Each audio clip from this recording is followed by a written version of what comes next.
This video is about adversarial search and Minimax algorithm. The term adversarial refers to conflict or opposition. So this search algorithm, adversarial search, can be used in game where you think that there is an opponent that is sitting behind the player, trying to minimize the success rate of the actual player. So in such cases we can go for using this adversarial search. For example, if A is a human player and B is a computer or AI assisted computer game player, and A's intention will be to maximize their success rate and B's intention will be to minimize A's success rate, thereby maximizing B's success rate. So in such situations we can go for using this adversarial search. Adversarial search is particularly used in game playing environment where multi-agent is mandatory. So a game cannot be played by an individual. So in order to move with adversarial search, so a player and an opponent is mandatory, and hence it will work on a multi-agent environment. And there should be a competitive environment. So the intention of one player has to maximize their strategy success rate. The other player should try to maximize their own success rate. So that should be there, and the environment should be completely observable, meaning that this complete winning strategy of one or the other can be designed only if a prior information about the complete environment is there, and hence the environment should be fully observable, and the goals of the players should be conflicting. Okay, so both of their goals should not be aligned towards the same point, then it will not be called as a game, and adversarial is not required there. Conflicting goals is the main parameter. Then they should be searching towards their own winning strategy. Suppose A and B are there, A should move towards their winning strategy, B should try to reduce A's winning strategy, thereby trying to move towards their own winning strategy. And for example, the games that we normally use in our day-to-day activities, the TicTacToe game, chess, all comes under this adversarial, all are designed using this adversarial search mechanisms. Looking at how the game problem is being designed, you can just correlate it to an automata theory where we will be having a finite state automata representing Q, sigma, delta, Q naught, and then F. Q refers to the set of states, sigma is the set of permitted input symbol, delta the transitions. Okay, so from a particular state, when you apply an input symbol, where can you move? Q naught the start state and F the final states. So this game playing environment is also being simulated using the same strategy, where there should be an initial state S naught from where the game has to start, and the number of players, actually you can map it to the input symbols, and the actions, which we call it as the delta, you can say, and the result of each action. Okay, and what are the terminal states which can be mapped to the set of final states, and finally there will be a utility function stating the value that each player will acquire when they win or lose. That is what we call as the utility function. This is how any gaming environment will be designed. For example, if you look at a TicTacToe game, right? TicTacToe game, actually we start with 3x3 matrix. Initially the intention, that is the board will be empty, and the first player, okay, let's say the player A, will try to maximize their chance. And since all the cells are empty, you have 9 options to place your value, and any of this can be picked up depending on wish of the player A. So from an empty state, the player A starts the game, and it will be to maximize their own success rate. So min refers to the fact that the player B is trying to minimize the success rate of A. Okay, now how do we do? Again, let's say if I choose this position, okay, this position where an X is being placed, you have again 8 different options to place an O. A to win, so you should stop placing cross mark in this row, in this column, and or in the diagonal.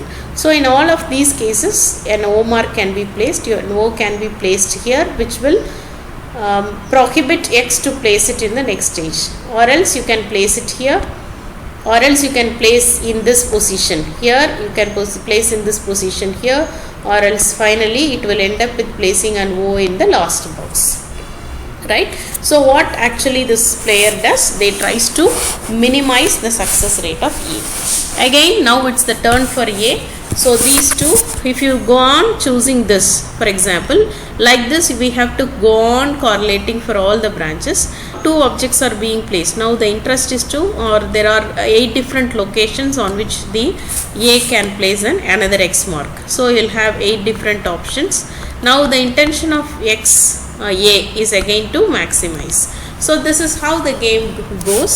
To start with, the first player's intention will be to maximize their performance. The second player will be to minimize the first player's success. Then the second player comes, then the second player comes, and it goes on till you reach the winning state. The winning state in this case for a tic-tac-toe game, we know that same symbol should be placed on row or column or diagonal. When it reaches, you can say the player wins. So this game's understanding will then be converted into a heuristic, and hence we will arrive at this kind of situation now. So these are the heuristic. It could be the known values which we have taken from our prior experience. Let's say in the tic-tac-toe game, the number of moves that a person takes to reach a winning strategy may be a heuristic, or the time could be a heuristic. So this heuristic, once observed, will be written on the terminal nodes. So as usual, the root node will be a max node trying to maximize their performance.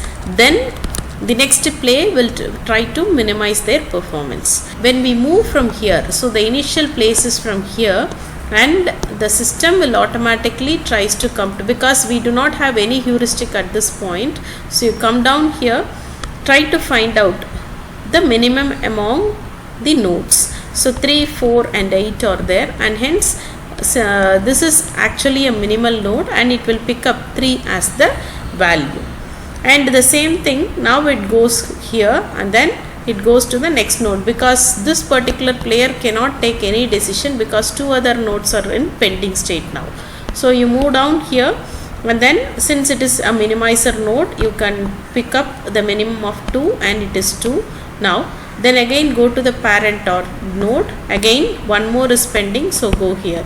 So and hence this kind of Minimax algorithm follows depth first search, and it is actually backtracking which we do. 4 and 7, so 4 will be picked up because it is a minimizer.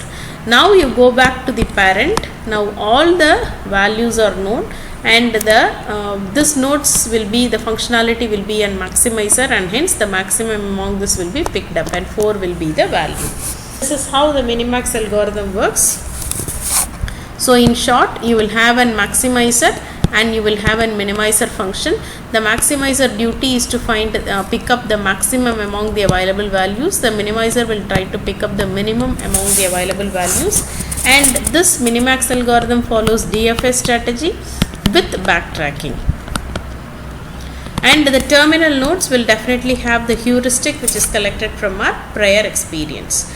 So you may have a question of what if it gets extended to a multiplayer game with more than 2 players. So let's go with 3-player game where you have players A, B, C. So now the heuristic now goes into a vector rather than a single value. In early stage in a 2-player game, it is actually the winning strategy of a particular person, because you start with A, so 3 is the winning heuristic for A. But here it cannot be like so. When it goes to a multiplayer game, instead of having one value, you will now have a vector indicating the heuristic or the probability of success for each of the players. So the one A is for 1, B 5 and C is 1. Again it goes like that. And initially to start with, player A will play, then player B will play, and player C will play. Right?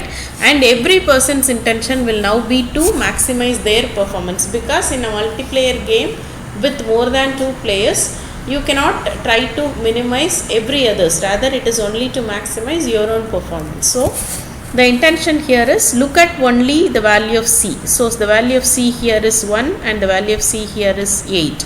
So whichever is maximum will be picked up. So it is 168, and hence 168 will be the value here. And similarly it will backtrack, and B cannot decide because we are pending with this. So whichever is maximum among C. So here it is 1, here it is 8, and hence 2, 4, 8 will be the value here. Then it will backtrack and then it will go here. Then again this node is in pending stage, so it will come here. So among 9 and 4, 9 is the maximum, so you will have 3, 8, 9. Then backtrack to the parent, move to the next node. Now you have 3, 2, 1 and 5, 2, 7, and 7 is the maximum and 5, 2, 7 will be picked up as the heuristic, right? So one level up if we move on. Okay, so now B will have the chance now. So B will pick up whichever heuristic is maximum for it. So among 6 and 4, 6 is the maximum. So 1, 6, 8 will be the heuristic that will be picked up. Then again come to the next node. Among 8 and 2, 8 is the maximum. So we will hit 3, 8, 9. And now moving on to play A. A will try to pick up whichever is maximum winning for heuristic for A. So it is 3 and hence 3, 8 and 9. So when it was moved on to multiplayer with more than 2 games, the intention will definitely be to maximize their own performance, because looking into others' reduction in winning strategy may not be a valuable one. Hope this session is interesting. So in next video we will continue with alpha beta learning.